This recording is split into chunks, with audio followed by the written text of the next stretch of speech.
Moment of truth.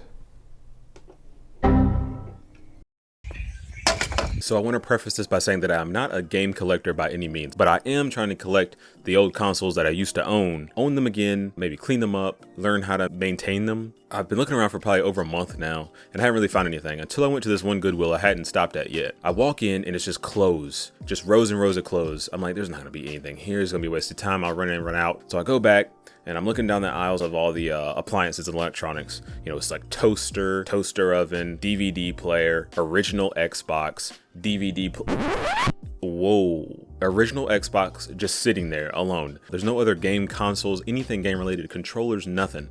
It's just this lone Xbox original with no cables. I'm just like, I just immediately grab it. Like my first instinct is just, I just grab it, put it under my arm. Where are the cables? There's no cables. I've seen prices over $200 for a complete Xbox with cables and a controller. So I'm like, this thing's probably like $100. I'm assuming at least $100. So I flip it around looking for a price tag and I do see a Sharpie written $39.99.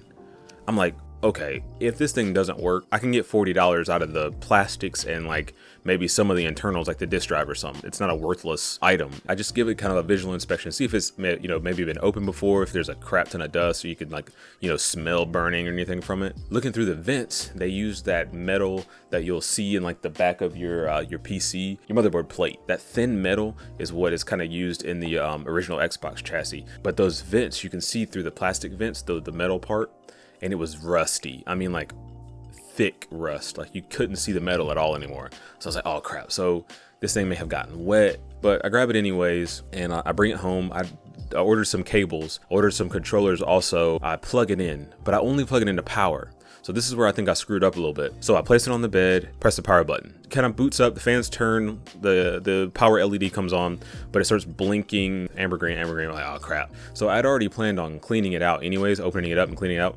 I heard they were pretty easy to take apart and they actually really are. Like, if you look at the iFixit instructions, it really is just like a mini computer. Like if they were interested in building a mini PC back then in 2001, it would have been the Xbox. I think it was originally designed to be a PC. I was very shocked at how clean it actually was on the inside, like dust. I'll just put it in perspective.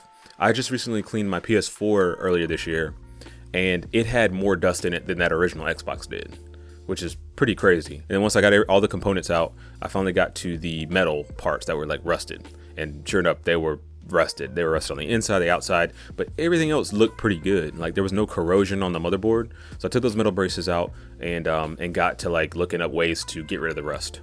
And one of them I saw was white vinegar, and I actually had a bunch of white vinegar. So I just got to sanding, and I knew that was sandpaper. I had sandpaper as well, and I eventually got all the rust off, and then went over it with a couple coats of spray paint. So I spray painted them. They looked like really good after I was done. Let those dry, and then just pretty much like put everything back together. So I put it back together. I got it. It booted up. I saw the Xbox logo, and then I got an error. I was like, oh man, okay, it's trying to boot. I get an error. Maybe it's just the hard drive. Like, you know, this hard drive is 20 years old. It's bound to fail at some point. And like I said, this thing has never been tampered with. All the stickers and everything were intact that I had to take off to open it up. So this thing has never been opened before. So this is the original hard drive, 100% sure. So I'm online looking for hard drives, and I'm like, man, and I'm looking up the error. So I'm looking up that error, and I'm getting kind of mixed results.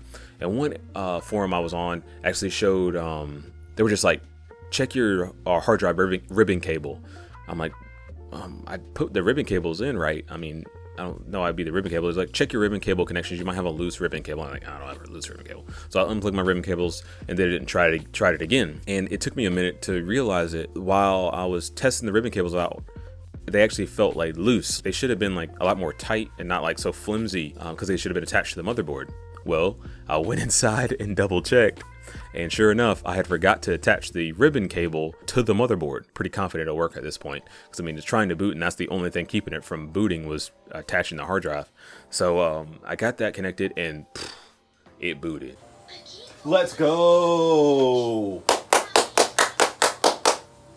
Haha, we did it. We did it, we did it, we did it, we did it, we did it. But not only did it boot, it booted with a copy of Morrowind in it. I was like, it just gets better. It gets better.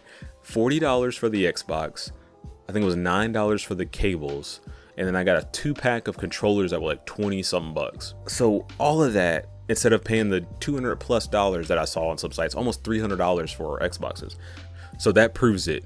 You can actually collect old consoles and games without going broke. I'm a believer now, at least to an extent. I'm a believer that you can actually go in, but you got to play the game. You know, you go out there and look. By no means am I a collector. I just want to go back and get all those old games that I used to play and preserve them and keep them and enjoy them, and hopefully get other people to enjoy them. So maybe more videos I want to do in the future is like value retro game hunting, and how you can actually save money by maybe buying a console that doesn't work, has a cracked screen, a broken hard drive, something that doesn't boot, and maybe go over some tutorials on how to fix those. The overall goal is to like save you money and do it in an economic way. So if that sounds interesting to you, stick around and let me know in the comments, what is the oldest console that you own? I think the oldest console I own, it's either my Game Gear or original Game Boy.